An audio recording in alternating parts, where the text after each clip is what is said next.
At 2:47 this afternoon, the United States Senate cast a 51-49 vote defeating the Immigration Enhancement Act, described as President Trump's central legislative priority for 2026. The proposal would have directed $150 billion toward expanding sections of the border wall, mandated E-Verify participation for all employers nationwide, and suspended asylum processing at the southern border. Passage required 51 votes. Republicans hold 53 seats in the chamber. On paper, the numbers suggested approval was likely. However, 7 Republican senators voted against the measure. Those defections prevented the bill from advancing before the August recess, a deadline the president had emphasized publicly. While legislative defeats occur in both parties, this vote drew unusual attention because it happened under unified Republican control of the Senate. The outcome immediately raised questions about party cohesion, leadership authority, and the political calculations facing incumbents ahead of the 2026 primary season.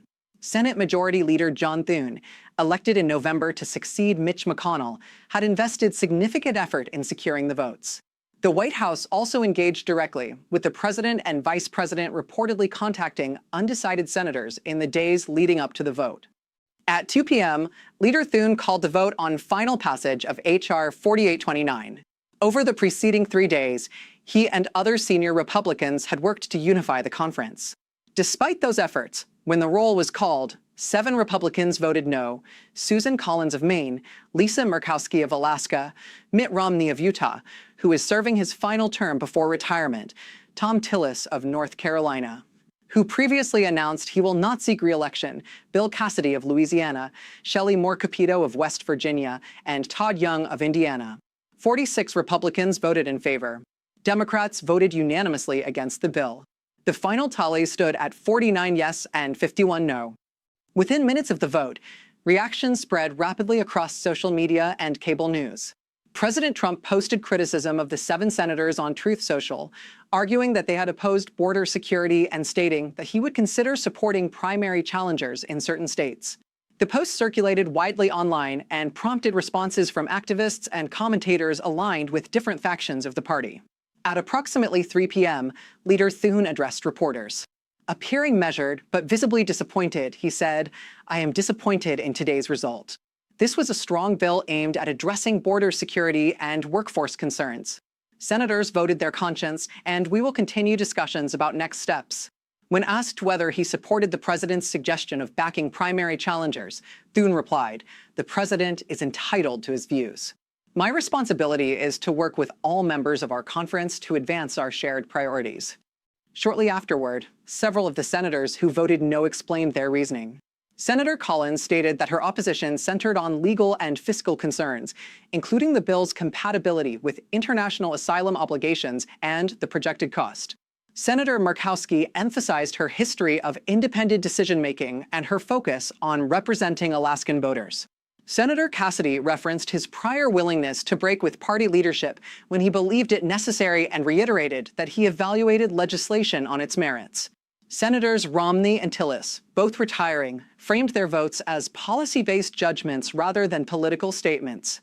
Senator Young cited concerns about treaty obligations related to asylum processing. The tone of these responses indicated that the dissenters did not intend to reverse their positions. At the same time, several Republican senators publicly criticized the vote, arguing that the legislation represented a needed step towards stricter border enforcement. The disagreement reflected ongoing differences within the party about immigration strategy, federal spending levels, and the balance between executive priorities and legislative independence. Attention quickly turned to the political implications. The 7 senators fall into distinct categories. 2, Romney and Tillis, are retiring and do not face re-election pressures. Others represent states where general election competitiveness requires appealing to independent or moderate voters. Collins, for example, has historically positioned herself as a centrist in Maine, a state with competitive statewide races. Murkowski previously survived a primary loss by winning as a write-in candidate, demonstrating a degree of political resilience independent of national party dynamics. Cassidy faces a potential primary challenge in Louisiana from a candidate aligned more closely with the president. At 4 p.m., the National Republican Senatorial Committee released a statement expressing support for incumbent senators seeking re-election and emphasizing the need for unity heading into November. The committee noted that policy disagreements occur within broad coalitions and stressed the importance of maintaining the party's majority. Later in the afternoon, President Trump reiterated his dissatisfaction during remarks at the White House, stating that he would explore supporting primary challengers in some states. Historically, presidents have varied in their level of involvement in primary contests. Active engagement can energize segments of the base, but may also risk deepening internal divisions. Democratic leaders responded by highlighting Republican disagreements and signaling openness to bipartisan immigration discussions. Some Democratic strategists suggested that contested primaries could create opportunities in closely divided states, though election outcomes remain uncertain and dependent on multiple factors. Political analysts began evaluating potential electoral scenarios. If incumbents lose primaries to challengers perceived as more ideologically aligned with the president, general election dynamics could shift, particularly in states where moderate appeal is advantageous.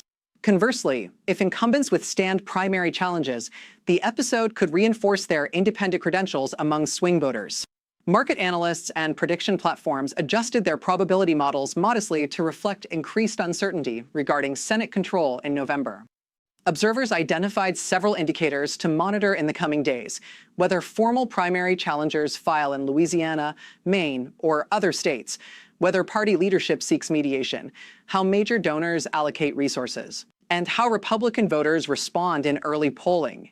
The reaction of grassroots activists, elected officials, and national party committees will help determine whether this episode remains an isolated vote or evolves into a broader realignment within the conference.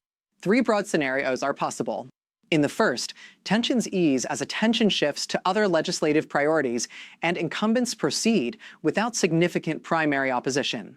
In the second, competitive primaries occur in multiple states, potentially altering the balance of the general election map. In the third, internal divisions persist and influence upcoming votes on related policy matters, affecting perceptions of leadership cohesion. What is clear is that 7 Republicans voted against a high-profile immigration bill despite holding a numerical majority in the Senate. That outcome highlights the complexity of governing coalitions, even when one party controls a chamber. It also underscores the interplay between national leadership priorities and individual senators' assessments of state-level political realities. The consequences extend beyond this single measure. Future votes on immigration, spending, and other priorities will test whether party leaders can rebuild consensus. They will also reveal how much influence the president retains over legislative outcomes when members weigh policy concerns, electoral calculations, and institutional prerogatives. For now, the Senate remains under Republican control at 53 to 47.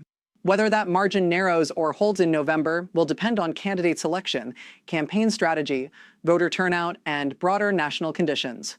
The next several weeks, including potential primary filings and shifts in public polling, will provide clearer signals.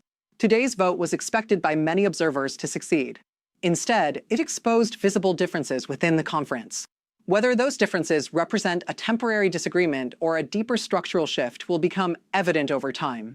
The episode illustrates a recurring feature of American politics. Parties are coalitions, not monoliths, and maintaining unity, especially in an election year, often proves more challenging than simple arithmetic suggests.